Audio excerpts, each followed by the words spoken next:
What's up? This is Marco back on the Sage of Soccer channel. Today I'm going to be talking about the England national team and what I do with it. And just thanks to all the new subscribers who came with the last video. I have no idea why that really blew up like it did, but hey, awesome to see. So anyway, jumping into this England team, and I've been watching the Premier League all year, and I've been really just thinking my brain about what I would do with this England team, and it's honestly a very tough ask because there's a lot of positions with a lot of quality. There are a lot of holes in the team, and it's really interesting team to build around, which I think Gareth Southgate will do a good job, but I'm just going to give my perspective on it. I think the first thing that you need to talk about with this team is what formation you want to play in. I think ideally with an England team, you'd want them to play with a 4 at the back because when you're looking at international teams, you can't really organize them as much as a club team just out of not having enough time with each other.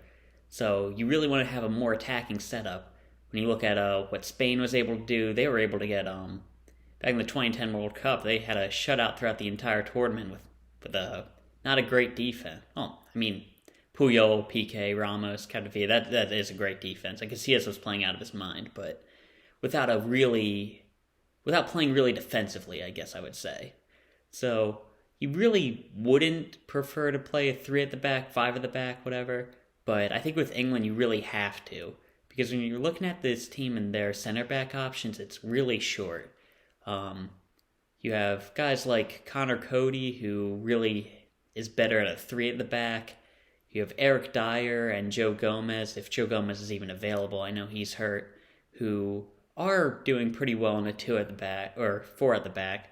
But they're really not they're really the secondary center back on their teams. Then you've got guys like Harry Maguire who haven't been performing, inconsistent at best, I'd say, with him.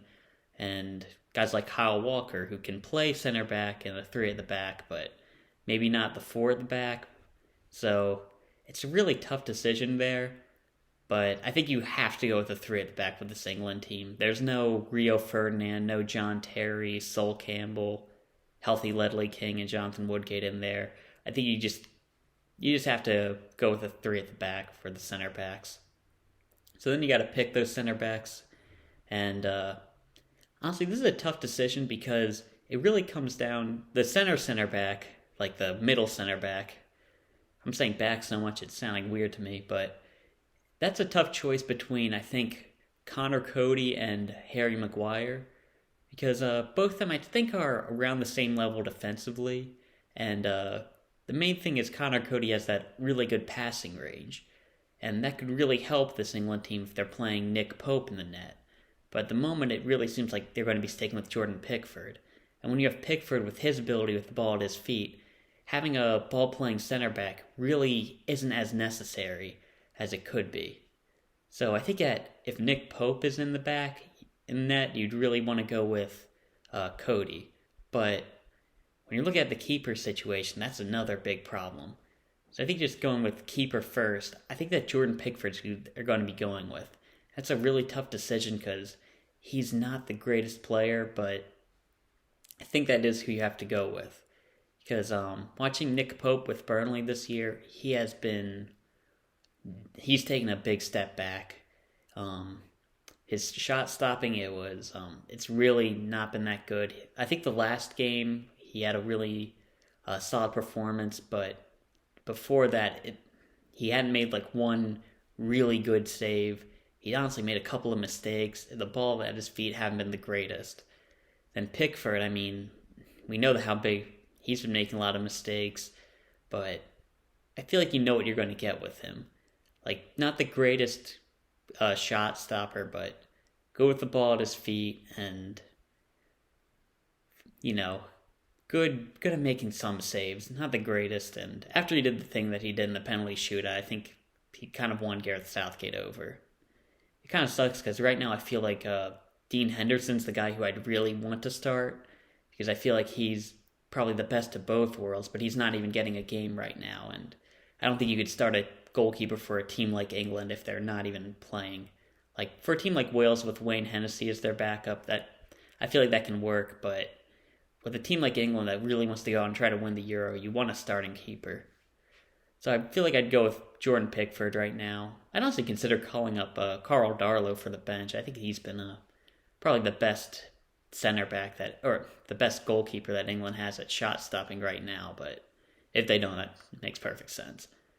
So then going into the center back position, as I mentioned, I think that you have to go with Harry Maguire in front of Jordan Pickford, as playing the ball out of the back, a lot of it's going to come from Pickford himself.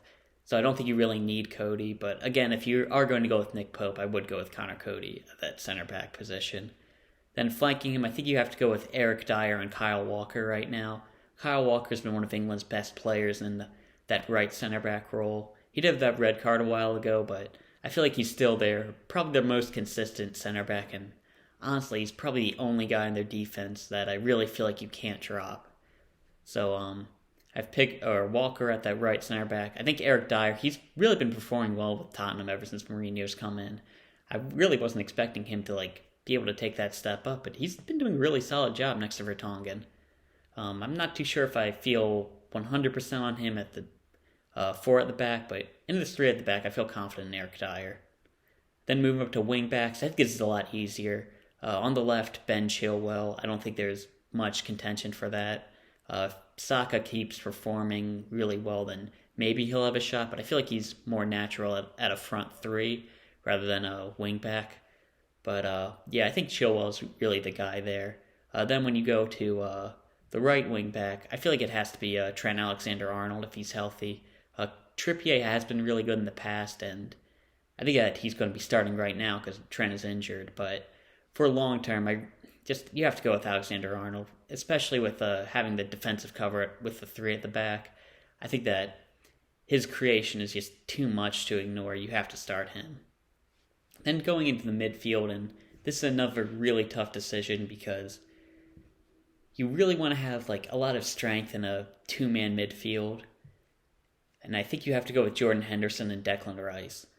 It does really suck to leave out a Jack Grealish and a Phil Foden, who I really feel like can make an impact for this England team, but they will be available off the bench. I just think that the defensive solidity that Henderson and Rice provide, especially when you have a backline that doesn't really fill you with confidence, I feel like that's something that you need, and Declan Rice has been really good in build-up play. Jordan Henderson's proven his worth for Liverpool time and time again. I feel like those are 2 guys that you really have to go with in the midfield. Again, if preferably you'd want to have a 4 at the back, probably a 3-man midfield. If you did have that, I'd really consider Phil Foden, maybe Jack Grealish at center mid, maybe a James Maddison. I'm not too sure, but I think given the situation that England is in, I think you have to go with Henderson and Rice. Now, moving up to the front 3, easiest decision in the team, striker Harry Kane. But the wingers are probably the toughest decision in the attack. Because you have Marcus Rashford, Jadon Sancho, and Raheem Sterling. Now, this is very tough because I think on form right now, I'd probably go with Rashford and Sancho, but Sterling has been so good, and you just know his quality, and I really feel like you can't drop Sterling from this team. So he's probably got to start. Then you have to look at Rashford and Sancho, and it is a very tough decision because Rashford has been such a piece for Manchester United on the break. He's probably been their best player in my opinion, and I've said in my Premier League videos that I think he's the best counter-attacking player in the Premier League at the moment. Then you've got Sancho, who has just so much promise and is probably going to be the best player in England in 4 years' time. But right now I feel like at Dortmund he doesn't get the best performance out of him consistently, and I really feel like with the form Rashford's on, I feel like I'd keep him in the team. Obviously, it doesn't matter for this week because Rashford just went home injured or hopefully not infected. But right now, I think I'd go with Rashford and Sterling on the wing and obviously Harry Kane up top. So that's the team I have right now for England. Jordan Pickford in net, a backline of Eric Dier, Harry Maguire, and Kyle Walker. Got wing backs of Ben Chilwell and Trent Alexander-Arnold. Jordan Henderson, Declan Rice in the midfield, and then a front 3 of Marcus Rashford, Raheem Sterling, and Harry Kane. Again, this is just my opinion. I do want to see what Gareth Southgate throws out for his competitive games. But yeah, that's just my thoughts on the team. Let me know what you think, and yeah, that's about all I've talked about for today. I'll see you.